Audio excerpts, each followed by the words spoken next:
April 6, 1945. 15:12 hours. East China Sea picket station off Okinawa. The first warning isn't a shout. It's the change in the engines. You can almost feel it under your feet. Fletcher-class turbines shifting pitch as the helmsman throws in a little rudder, the whole ship trembling like a nervous animal. Out on the gray-green water, the horizon is a low, dirty line. The air smells of fuel, salt, and something acrid drifting downwind from Okinawa. Ship's vanes. General quarters, all hands man your battle stations. This is no drill. The klaxon howls. Boots hammer steel. Watertight doors slam like gunshots. In the starboard galley, first-class cook Joe Riley has a ladle in one hand and a tray of half-finished biscuits in the other when the alarm goes off. For a heartbeat, he stands frozen in the steam and fluorescent buzz, breath fogging in front of his face despite the heat. No drill. He slams the tray down, wipes his hands on his apron in one angry swipe, and bolts for the ladder. Behind him, a pot of beans sloshes with the ship's turn, metal lid rattling like teeth. He hits the passageway and the sound slams into the roar of the ship's 5-inch mounts traversing. The higher, chattering whine of 40mm Bofors powering up. The clatter of Oerlikon magazines being slammed into place. And over all of it, the voice from Combat Information Center punching through loudspeakers. Bogies inbound, bearing 075, Angels low, multiple, repeat, multiple contacts inbound. Joe Riley is not a gunner's mate. He's not a radar man. His station is technically damage control support near the galley. But he's been aboard long enough to know what multiple low bogies means off Okinawa. Kamikazes. He takes the ladder to the main deck 2 rungs at a time, shoulders brushing paint, heart trying to climb out through his throat. Men wedge past him in Mae Wests and steel pots, the cramped passageway suddenly full of bodies and weapons and the sharp smell of sweat and canvas. When he bursts out into the open, the world is a different place. The sky is crowded. To the west, over the island, black puffs of flak hang like a dirty curtain. Closer in, a destroyer escort is already firing, its guns vomiting orange fire, tracers arcing up at something Riley can't quite see yet. "Get your head down, Cookie," someone yells, barreling past with a box of 40mm shells. Riley doesn't move. His eyes are on the bridge. The Fletcher's tall superstructure rises ahead, a jungle of masts, radar dishes, voice tubes, and open bridge wings with their thin railings. Men he knows, signalmen, talkers, the XO, are out there, exposed silhouettes against the pale sky. He's seen what thin steel looks like after a plane hits it. 2 days ago, a destroyer 3 miles off their starboard had taken a zero right through the after deckhouse. Riley had watched through binoculars as what had been smooth, gray plating turned into ragged knives, peeling back from the point of impact. Pieces of bulkhead as big as lockers, and as sharp as razors, had gone spinning through the air. A ship is not just steel. It's shrapnel waiting to happen. All batteries commence firing. The captain's voice booms out from the bridge loudspeaker. The Fletcher answers like it's offended. The forward 5-inch mount barks, recoil slamming it back in its housing. The guns aft join in, hurling shells into the sky with methodical violence. The 40 MMS start their harsh, ripping chatter, brass spilling across the deck like rain. Riley squints along the line of their fire and finally sees them. Tiny shapes at first, then larger. Sun glinting on wings as they drop down out of the flak. Japanese Zeros, or what's left of them this late in the war, patched, repainted, stripped of armor, laden with bombs and fuel in one simple order. Hit the ship. He can make out the gull-wing profile of one as it peels off, nose dipping, a thin streamer of smoke trailing from its tail where some other ship's gun has nicked. It doesn't matter. It's still coming. Someone yells, "Take cover," but there's nowhere to go. Not really. The destroyer's decks are stacked with things that can burn, things that can explode, things that are supposed to keep men alive but will cut them to pieces if hit wrong. Riley's hands curl around the combing of the gun tub beside him, knuckles. The Zero grows bigger. The Fletcher's guns hammer, tracers stitching the air around it. Bits of metal fly off, chunks of wing maybe, but the plane keeps boring in like it's tied to the ship by some invisible rope. For a second, Riley can see the cockpit. The glint of glass. The hint of a face. Then the world goes white. The Zero doesn't hit them. It hits the destroyer ahead. The impact is a blossom of orange and black that swallows the other ship's bridge in one obscene gulp. The sound lags behind the sight, a whump that punches Riley in the chest and knocks men around him back a half step. A sheet of flame climbs up the other destroyer's forward superstructure. For a sick instant, the mast is lit from base to tip, a burning skeleton against the sky. Christ, someone whispers. Even over the roar of their own guns, Riley can hear the secondary noises, explosions as ready-use ammo cooks off, the metallic shriek of tearing steel, the ragged animal cries echoing across the water. He can also see something else. Where the Zero hit, the thin plating of the bridge face is simply gone, blown inward like paper. Behind it, the command deck is a mess of twisted metal and smoke. Men were standing there. A coil of emptiness tightens in his gut. "Keep firing," the captain barks. "We're still a target. This is our war too." The Fletcher jinks, helm over, trying to throw off aim, trying not to present a straight line to any other pilot hunting through the chaos for something gray and vulnerable. Riley ducks as a 40mm mount slews past, its barrel stitching another incoming speck. The sky is full of angry stitching now, red and white tracers weaving a net that feels desperately thin. As the minutes drag and the attack wave breaks up, the immediate danger ebbs. Some of the planes go down in fire and smoke, torn apart. A few overshoot, slamming into the sea in tall, vicious plumes that send spray slapping against the Fletcher's hull. One arcs away, trailing smoke, then abruptly noses straight into the ocean so close that the destroyer rides the swell from its death. And then, just like that, the air is mostly empty again. Just distant flak. Distant burning. The ship's guns slow, then fall silent, barrels smoking, crews standing in place with that wired, shaking stillness of men who've just been very close to dying. Secure from general quarters, comes the eventual announcement. Set condition 2. Damage control parties report. Riley stays where he is for a long moment, heart thudding in his ears, eyes still glued to the crippled destroyer they can no longer help. He watches fire crews play water into the hole where the bridge used to be. He sees stretchers moving. He sees again the way the steel peeled. Thin as cardboard. He looks at his own ship's bridge wings, open platforms barely shielded by a little plating and canvas. Below them, the 40mm mounts, manned by shirtless kids in helmets and life jackets, their only protection waist-high steel and faith. He imagines a Zero coming in low, hitting there. He imagines those decks turning into meat grinders. You can almost see the thought form behind his eyes. There's nothing between them and what he just saw. Nothing. Unless. He looks down at his boots. Below the deck somewhere are stores. Sand. Cement. The stuff they use for ballast, for filling whatever needs filling. He's a cook. He's supposed to think about calories, not armor. But he can't shake the image. A wall of something not metal between his friends and flying junk. Sandbags. The idea hits him as hard as the shock wave from the Kamikaze. Ridiculous. Primitive.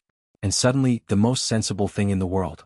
He takes one last look at the other destroyer's shattered bridge, then turns on his heel and heads below, not toward the galley, but toward the store's locker. He's about to become the strangest sight on a Fletcher-class destroyer off Okinawa. A ship's cook trying to turn a warship into a sandbagged fort, before the next Zero comes looking for them. And on this ship, not everyone is going to appreciate it. Not yet. Down in the bowels of the ship, the war feels far away. The air is cooler. The light flatter. The sounds filtered through bulkheads into a dull, constant vibration. Joe Riley shoulders his way past a line of sailors headed the other direction, their chatter already drifting back toward routine. Mail rumors, poker debts, the eternal question of when they might get real sleep. He's not thinking about any of that. He's replaying the sight of that other destroyer's bridge caving in like a kicked-in door. He pushes into the bosun's locker, the smell of rope, paint, and sweat hitting him in a wave. Coils of hawser line hang from brackets, drums of paint crouch in corners, and along one bulkhead sit the things he came for. Canvas bags. Empty. Folded. Waiting. "Riley, what in God's name are you doing down here?" a voice growls. Chief Bosun's Mate Harris emerges from behind a stack of line, a stub of unlit cigar clamped in his teeth, sleeves rolled, forearms corded with rope burns and old scars. Riley grabs a bundle of canvas bags off the shelf. "Borrowing," he says. "You can have him back when the war's over, Chief." Harris steps in front of him, blocking the hatch. "You don't just borrow my gear, Cookie," he says. "What's this for? Planning on opening a souvenir shop?" Riley looks him dead in the eye. "Sandbags," he says. "We've got canvas, we've got sand. I'm gonna put something between the next Jap plane and the men topside besides thin air and tin." Harris stares at him for a beat. Then he barks a short, incredulous laugh. "Sandbags," he repeats. "What do you think this is, the Western Front? You gonna dig yourself a trench on my deck too?" Riley doesn't flinch. "You saw what happened to the Hambleton," he says quietly. "Plane hit the bridge and turned half the watch into hamburger. That's not happening here if I can help it. Something flickers in Harris's expression at the mention of the other ship's name. He was on the rail too. He saw. You're a cook, he says at last. Not the Bureau of Ships. Yeah, Riley says. But I know what a bag of sand does when you shoot it. And I know what my buddies look like when they don't have anything between them and flying metal. He shoulders past, canvas bags pressed to his chest. Harris lets him go. But not without a parting shot. Don't go screwing with my topside stowage without the XO say so, Riley, he calls after him. I'm not explaining to the old man why my destroyer looks like Coney Island. The ship's forecastle is bathed in salty air when Riley emerges again, bundles of canvas biting into his arms. The sea has gone that weird, deceptive blue-green again, calm as if it hadn't just watched men burn. On the starboard bridge wing, the watch has shifted back to its normal rhythm. Lookouts hunched over binoculars, the signalman coiling halyards, the officer of the deck checking his watch.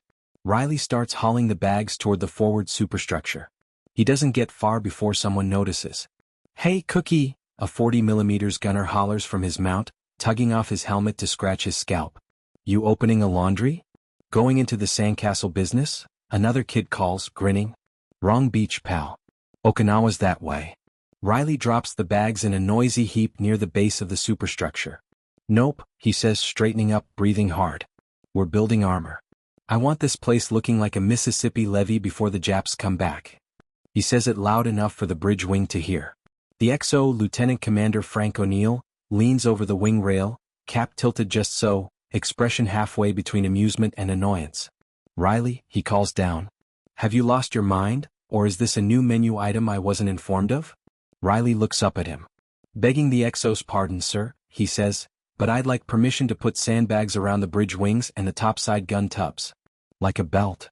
O'Neill blinks. Sandbags, he echoes. Yes, sir, Riley says.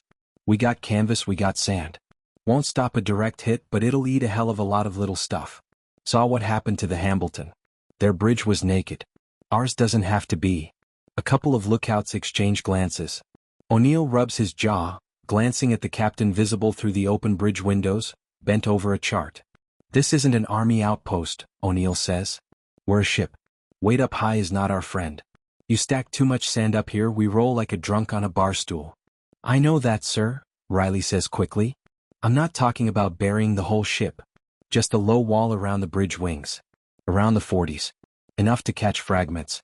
We'll keep it thin, spread the weight. O'Neill sighs. He knows two things. 1. This is not standard procedure. 2. Standard procedure has not exactly been winning the fight against kamikazes. He glances back into the pilot house. Captain, he calls. You hearing this? Commander Henry Hank Lawson looks up from the chart, eyes tired but sharp. I heard something about sandbags, Lawson says. Tell me I misheard. O'Neill jerks his head toward Riley. Cook Riley here wants to build himself a beach around my bridge, Captain, he says. Claims it'll keep us from ending up like the Hambleton if we take one on the chin. Lawson steps to the wing, squinting down at Riley. Riley, he says. I have a ship to fight. I do not have time to indulge every bright idea that comes up from the galley between beans and biscuits. Riley swallows. Yes, sir, he says. But with respect, sir, if a Zero comes in and hits that wing, every man up there is going to be catching steel with his teeth. I can't armor the ship. But I can give you a sand wall that'll grab fragments before they grab us. He gestures toward the empty edge of the bridge wing, the thin steel coaming and rail. Right now, sir, he says, this thing is naked. The word hangs there for a second longer than it should. Lawson's jaw tightens. He's seen what Riley has seen. He's read reports, watched films, heard from captains who had their bridges turned into butcher shops. He's also a professional officer. There are rules. Weights. Stability. Topside clutter. And yet, he looks at Riley again and sees something that cuts through the cook whites and the nervous sweat. Desperation, yes. But also the grim clarity of a man who has been quietly adding up variables and just found the sum unacceptable. Where are you getting the sand? Lawson asks. Riley blinks. We've got ballast stores, sir, he says. Construction material. I'll clear it with the bosun. I'll keep it light. Spread it out. We'll stack low and tight, won't block lines of sight.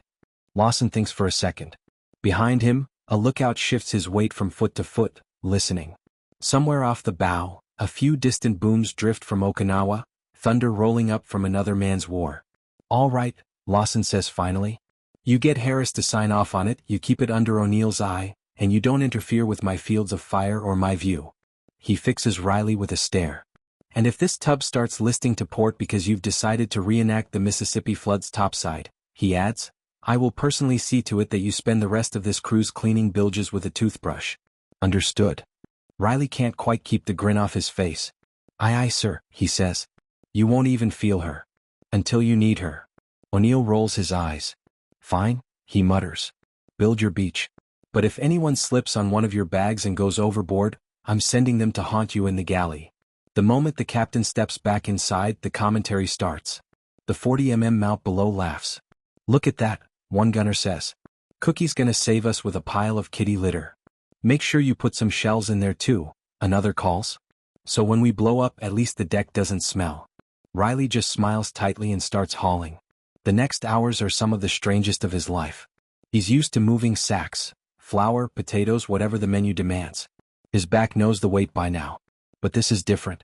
He and a couple of deckhands he ropes into helping make a shuttle line from the sand stores up to the bridge in gun tubs.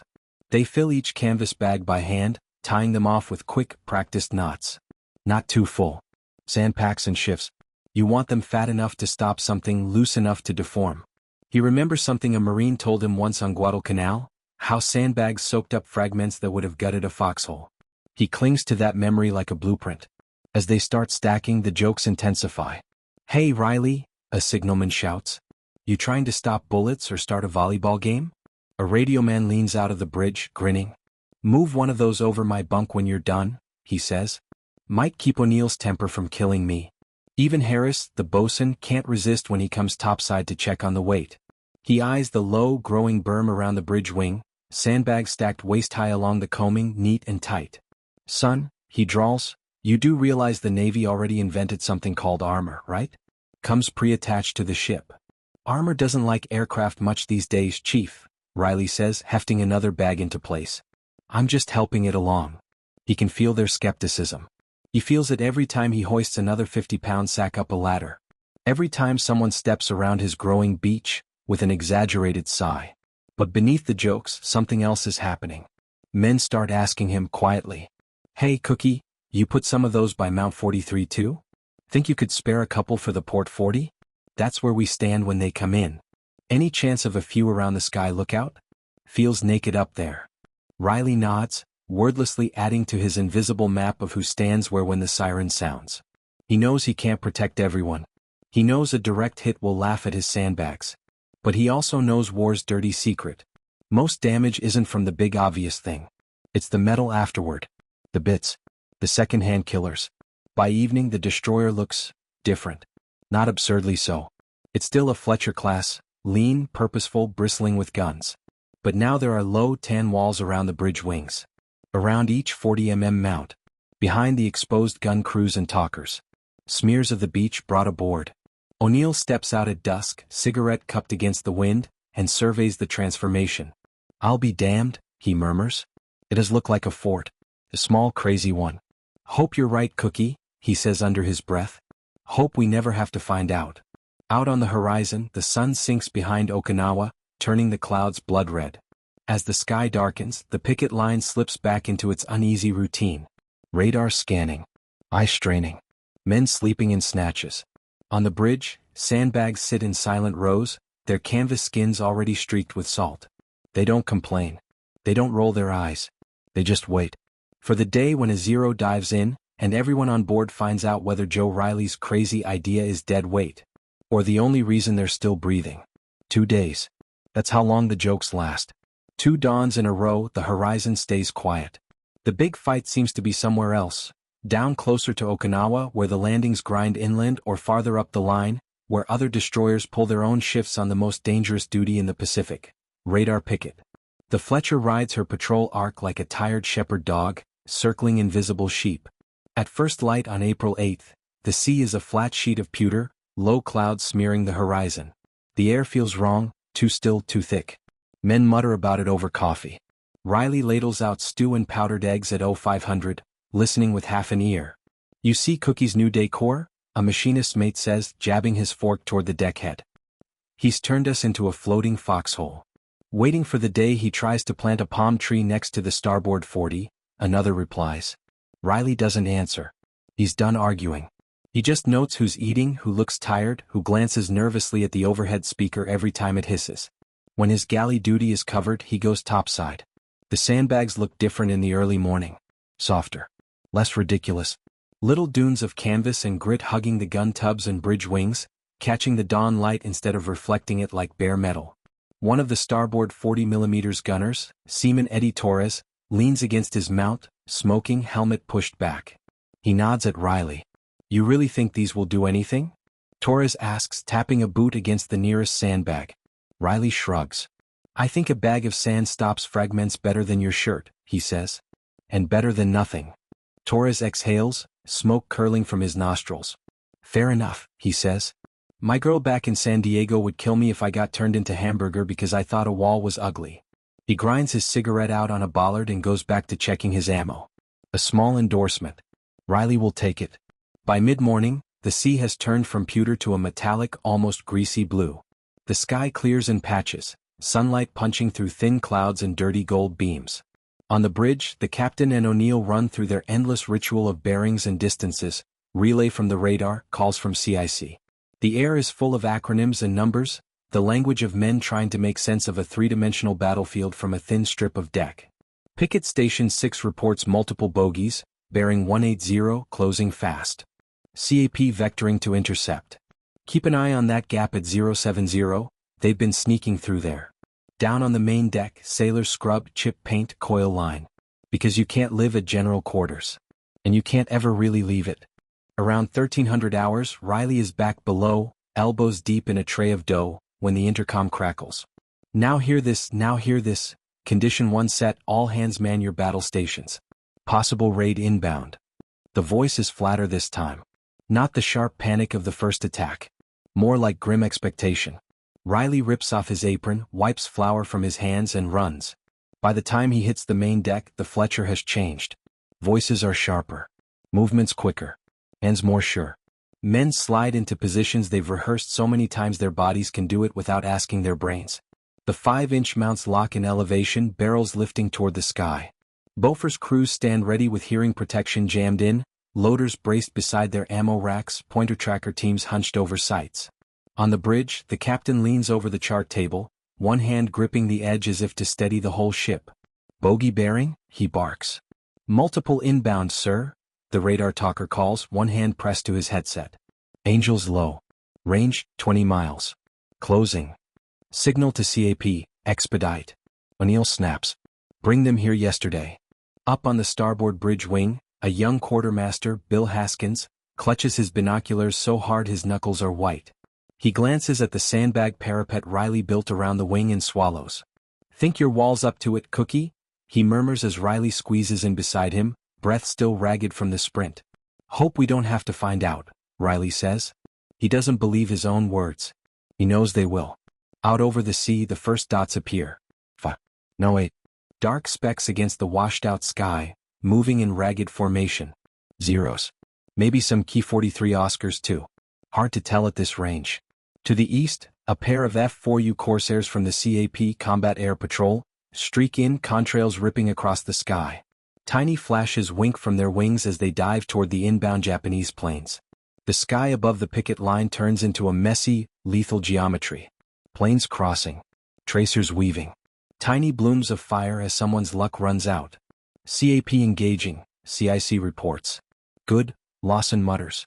Let them thin the herd. The Corsairs bag one, maybe two. But not all. 3 aircraft break away, dropping lower, using what little cloud cover remains, sliding under the worst of the flak like sharks slipping under a net. 3 bogies still inbound, radar calls. They're low, very low, range 5 miles and closing. Nearest friendlies? O'Neill snaps. Destroyer to port, 1 to starboard, the talker replies, voice cracking. We're the center of their screen, sir. They could be after any of us. Lawson doesn't hesitate. Assume they're after us, he says. Bring all guns to bear. Helm, start your weave. Make them work for it. The Fletcher begins her dance. Rudder over, then back, bow slicing shallow arcs through the water. Not enough to throw men off their feet, but enough to deny a straight line run. On deck, you can feel the subtle tilt, the shift in gravity under your boots.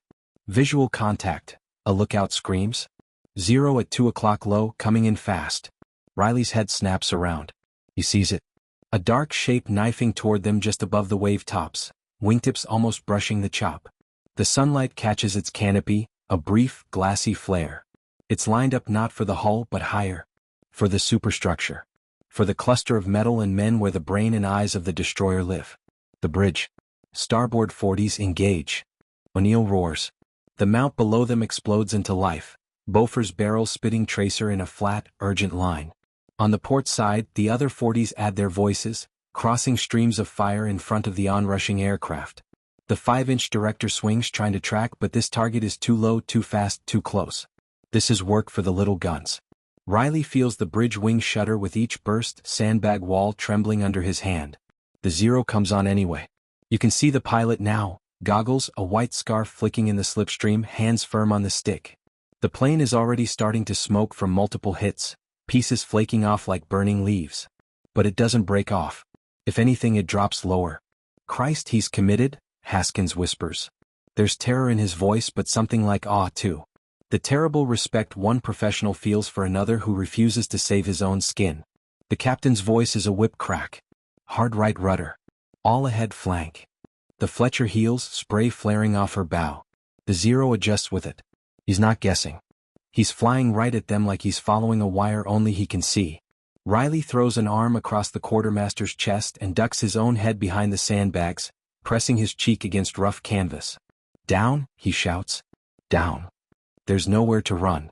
No foxhole to drop into. No ditch. Just this little wall of sand and faith. The 0 fills the whole windshield now. Guns still chattering, wings riddled, but engine roaring like it's determined to drag the plane's remains into the ship if it has to. For a fraction of a breath, time stretches. Riley smells hot metal, cordite, sweat, and something else, his own fear, sharp and animal. He hears the thudding chant of the 40s. He feels Haskins' ribs under his arm, the kid shaking like a wire. And then the world hits them. There is no sleek explosion, no cinematic fireball. There is impact. A noise like a freight train hitting a steel wall. The 0 slams into the superstructure just above and forward of the starboard bridge wing, its belly scraping across metal, one wing shearing off and cartwheeling away into space. The bomb under its fuselage cooks off a split second later. Not a huge blast. Not a battleship killer. But enough. Enough to turn thin plating into flying razors. Enough to fill the air with fragments. Enough to kill every exposed man in a 15-foot radius. Unless something else gets in the way first. Sand. Canvas. Stubbornness. The blast punches into the bridge wing like a giant's fist. Riley feels the shockwave hit the sandbag wall, driving grains against his cheek like a sandstorm. The canvas bulges inward, then holds, tearing in a few spots where shrapnel bites deep but doesn't pass through. He feels something hot slam into the other side of the bag inches from his face. He hears metal scream, glass shatter, men shout. But he does not feel steel. He does not feel fire. He is still there. Haskins is still there, crushed against the deck under him, cursing hoarsely. Behind the sandbags, the bridge wing is suddenly a world of dust and ringing ears in the eerie, momentary silence that follows shock. The first thing that breaks it is a voice Riley doesn't expect to hear. The captain's. Still alive. Report. Lawson bellows from inside the bridge, voice raw but intact. Damage control report. Riley lifts his head. The sandbag wall in front of him is pocked, torn, scorched black on the outer face. On their side it's just canvas. Cinched. Warm. Solid. He turns toward the open frame of the bridge wing.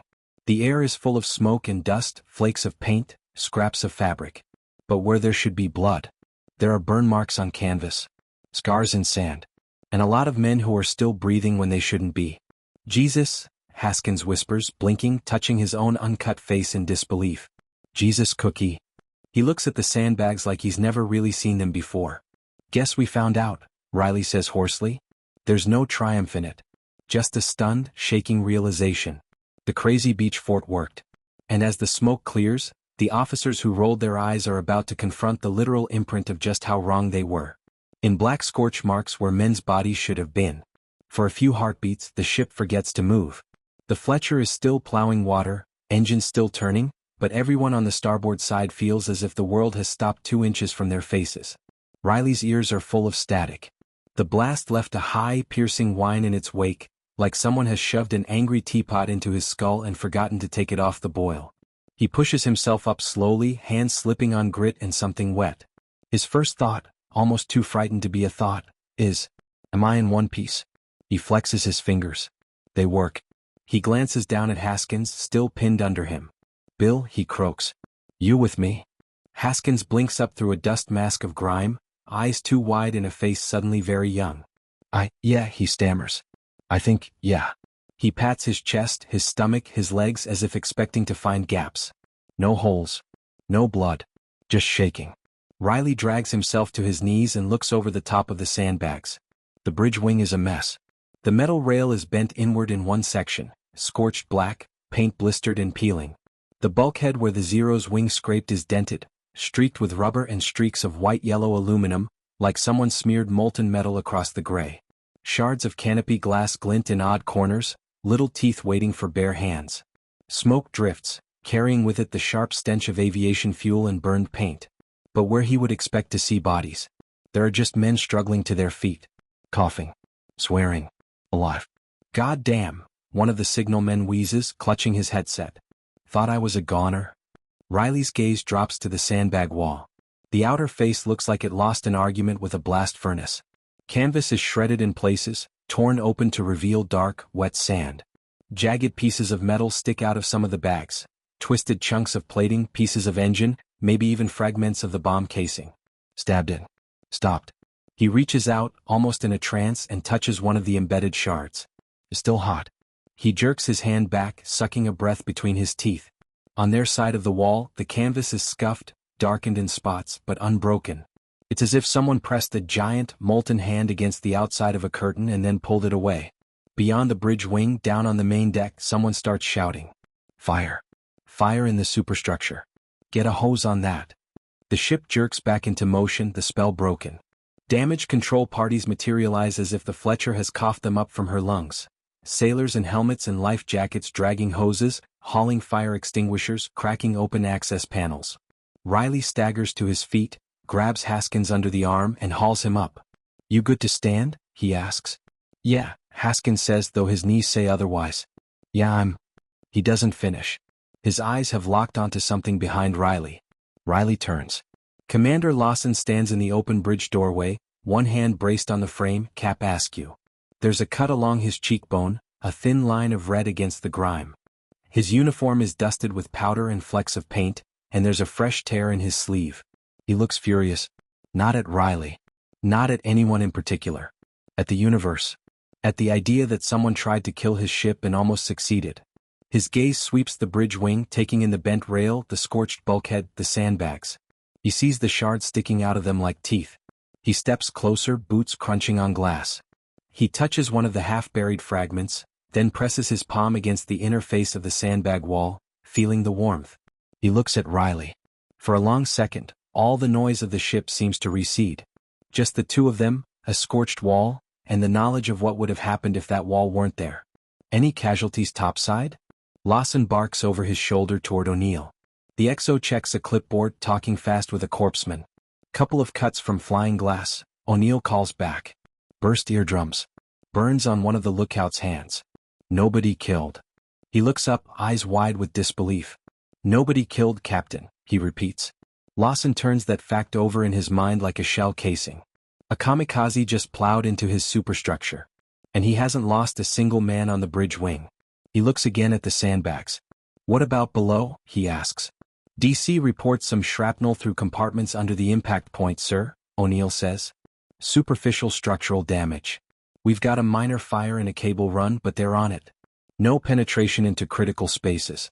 No flooding. Lawson exhales, the breath coming out like a growl. Very well, he says. Get those fires out. Check all topside weapons for operability. We are not leaving station unless someone physically pries us off it. Aye, sir.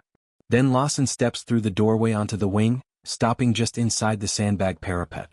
He looks uncomfortable being this close to what almost killed him. He looks more uncomfortable knowing it didn't. He fixes his gaze on Riley.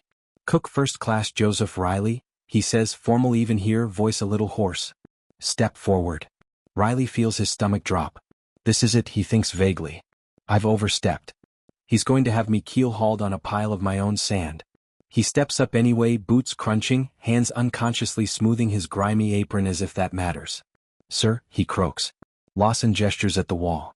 I am looking, he says slowly, at a section of canvas and sand that appears to have taken a fair share of the blast that should have turned my bridge team into so much mince. He taps one of the embedded fragments. This is plating, he says. Our plating. That used to be out there. He motions toward the charred bulkhead. Not in here. He meets Riley's eyes. And the difference between out there and in here, Mr. Riley, he says, appears to be your absurd, unauthorized, thoroughly unorthodox sandbag fort. A couple of men nearby shift uncomfortably, not sure where this is going. Lawson holds Riley's gaze a moment longer. On any other day, he continues, I would be dressing you down for interfering with topside arrangements without proper authorization. He glances pointedly at the XO, who suddenly finds something interesting on his clipboard. Today, Lawson says, I find myself inclined to defer that conversation. A tiny, disbelieving ripple of laughter runs through the men within earshot. Lawson lets it happen. Just for a second. Then he steps closer, his voice dropping so only the men on the wing can hear. You bought lives today, Riley, he says quietly. With canvas and sand and a stubborn streak. Don't let it go to your head. But don't think I don't see it. Riley feels something hot and tight swell in his chest. Yes, sir, he manages. O'Neill steps over, still holding his clipboard, expression equal parts sheepish and impressed. I seem to recall, he says, referring to this as a beach, and threatening to have it torn down if it messed with my view. He taps the nearest bag with his pencil. Consider that remark, withdrawn, he says. Haskins, still half-crouched behind the wall, gives a shaky grin. I'll build you a goddamn sandcastle any day, Cookie, he blurts.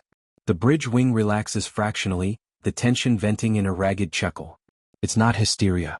It's relief with nowhere else to go. Down on the 40mm mount, Torres climbs back to his feet, ears ringing, helmet askew. He reaches out and slaps the sandbag wall, ringing his gun tub. Didn't like you much before, he says under his breath. But I think we're gonna be real good friends now. Within an hour, the Fletcher is back in her pattern. Fires out. Wounds dressed. Metal bent back into shapes the shipfitters can live with. The dead zero is now just streaks on the deck and a smear on the superstructure, washed away as best they can, lingering in the air as a faint oily tang.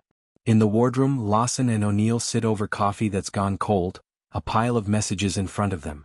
Among the routine reports, position, ammo expenditure, minor damage assessments, there is one that Lawson dictates very carefully. To Commander, Destroyer Squadron, he says, eyes on Riley's hastily sketched diagram of the bridge wing. Recommend consideration of ad hoc sandbag protection around critical topside personnel stations, including bridge wings and exposed AA mounts, he reads. Our ship sustained a kamikaze impact to the starboard superstructure today. Blast and fragmentation struck the bridge area. Resulting casualties among bridge personnel, 0. Believe this result due in no small part to improvised sandbagging initiated by Cook First Class J. Riley. He pauses, pencil hovering. Though not standard Navy procedure, he adds, I suggest this measure merits wider evaluation. O'Neill raises an eyebrow. Think the brass will listen? He asks. Lawson thinks of the blackened scars on the sandbags. The holes that aren't in his men. They're running out of ways to stop flying bombs with human hands and thin steel, he says. They'd be fools not to. He signs the message. Somewhere in the radio shack, a radio man begins tapping it out, the clicks traveling up the chain of command one relay at a time. That night, as the Fletcher rides the swells under a sallow moon, the sandbags sit in their mute rows, the burn marks on their outer faces turned into shadows. Riley walks the deck with a mug of coffee gone lukewarm, fingers running along the rough seams. He stops at a spot where a jagged shard protrudes, inches from where Haskins' head had been. He presses his palm against it through the canvas. I owe you a drink, he murmurs to the sand. Footsteps approach. Harris, the bosun, steps into the moonlight, chewing on his cold cigar. He eyes the wall, then Riley. I ever tell you, Harris says gruffly, about my grandfather? Dug trenches in France in 17. Swore sandbags and spades were the only reason he came home with all his parts. Riley shakes his head. No, Chief, he says. Harris nods at the battered parapet. He'd have liked this, he says. Called you crazy for doing it on a ship. Then bought you a beer for making it work. He jerks his chin toward the bow. Word is, squadron's already asking about your modifications, he says. Might have other cooks and bosuns hauling sand before the week's out. Riley snorts softly. Whole Navy's gonna think we've lost our minds, he says. Maybe, Harris says. Or maybe when they get their own Zero headed for their bridge, they'll be grateful some damn fool cook proved Sand still remembers how to save men. He claps Riley on the shoulder, heavy and solid. Get some sleep when you can, he says. You and your beach might have another show to run tomorrow. He disappears into the dark.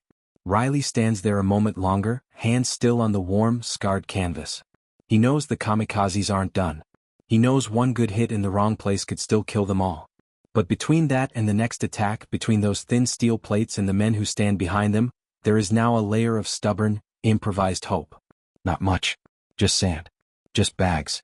Just one man's refusal to leave his shipmates naked in front of what he's seen. Sometimes, in war, that's what changes everything. And on this ship, from this day on, no one will ever look at a sandbag and laugh again. Because they've all seen the blackened bruises on the canvas where their bodies were supposed to be. The message doesn't change the war in a day. It doesn't stop every zero. It doesn't suddenly make destroyers invulnerable. But it travels. Out from the Fletcher's radio room, across the hiss and pop of the Pacific ether, to a destroyer squadron flagship where a captain with too much on his plate and not enough sleep schemes it between contact reports and fuel status updates. He reads the line. Resulting casualties among bridge personnel, 0. Believe this due in no small part to improvised sandbagging initiated by Cook First Class J. Riley. He reads it again. His eyes flick to the burned-out photographs on his desk, ships with their superstructures peeled open, reports stamped total loss, casualty lists that run on for pages. A cook. Sandbags. 0 bridge casualties. He picks up a pencil and underlines the phrase. Get me Comdespac's liaison, he mutters. On another destroyer a few days later, the USS Stanfield, the bosun opens his store's locker to find the XO standing there with his arms crossed. We got spare canvas? The XO asks. Bosun squints at him. Always got spare canvas, sir, he says cautiously. Why? The XO taps a folded piece of flimsy paper in his hand. Because apparently, he says, some damn Fletcher out on picket duty has decided the new fashion this season is sandbags on the bridge. And command is curious. Within hours, on half a dozen ships, strange little work parties appear topside. Cooks and deckhands, gunners' mates and bosuns, sweating in the Pacific sun as they haul bags and fill, tie, stack. On some ships, the officers grumble. On others, they pitch in.